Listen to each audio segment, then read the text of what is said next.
Good morning, everybody. Kip T. Sword with DT4EMS and our Chronicles of a Culture Changer. And I'll tell you, what I'm going to talk about today is something that we keep finding everywhere we go across the country is still an issue.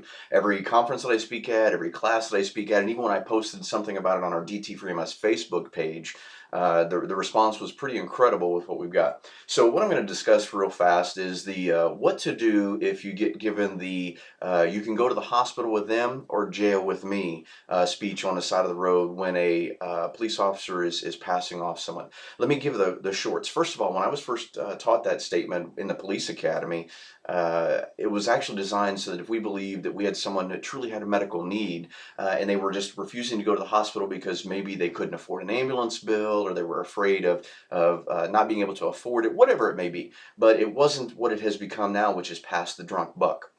Let me stand up for law enforcement first and say this. Many of them have been browbeat about, worried about sudden in custody death syndrome or a person dying in police custody. I understand that, I get that. But what's happening now when we pass off this person to EMS in a pre-hospital setting is that, unbeknownst to the police officer, is that it's making the provider appear to be an extension, if you will, of law enforcement. And so then while we in medicine operate under consent, meaning a person has to want our care, some form of consent before we can touch them, a police officer works on custody. So they're two completely different things. So what I'm trying to get the officers to understand is it's the same as if they're using coercion to get consent to search a vehicle. It's the same thing when you're using coercion to consent an intoxicated or a drugged individual to go by ambulance who may not really require that ambulance. And so now we're going to run up this huge bill and place our providers in danger for someone that really didn't need an ambulance. And here's what I mean.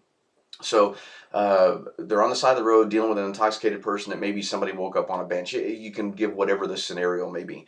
The paramedics have arrived and the police officer tells the person, you can go to jail with me or go to the hospital with them.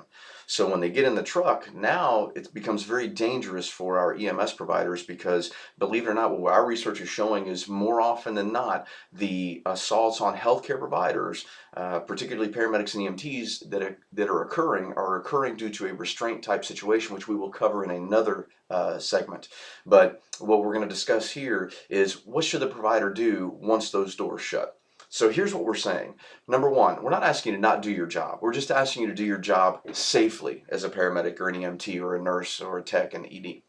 With that set up as the preface, what I want you to do now is look at it and say, this isn't a thing for us to handle on the side of the road. This isn't for a paramedic and a police officer to get into a debate. The police officer is doing what he feels or she feels is correct. The paramedic or EMT is doing what they feel is correct. So here's how you handle it. Doors shut.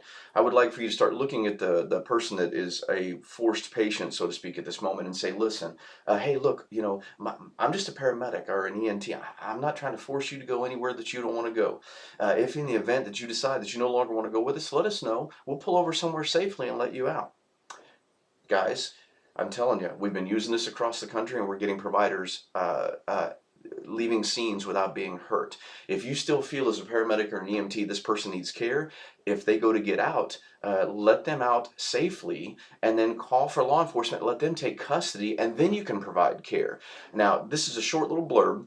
I wrote this up in a pretty lengthy form, and I'll put the link to it on our blog at the bottom of this video on the Facebook page. But that's the quick way that we're asking you to handle this initially on the scene, is to tell the person you're not taking custody of them, you're not going to take them anywhere they want to go, and you're not going to force them to do anything that they don't want to do. Because if you don't, and this person is bigger, larger, stronger, whatever, and they start taking that seatbelt off and you try to put it back on, this is where the punching and stuff has started happening on our providers.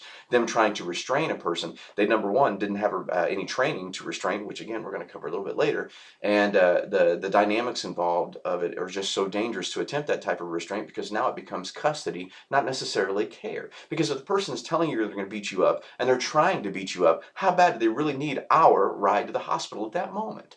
So anyway, that's just the quick thoughts. You can read some more about this on the link that I'm going to post at the bottom. Thanks for watching. I'll talk to you again soon.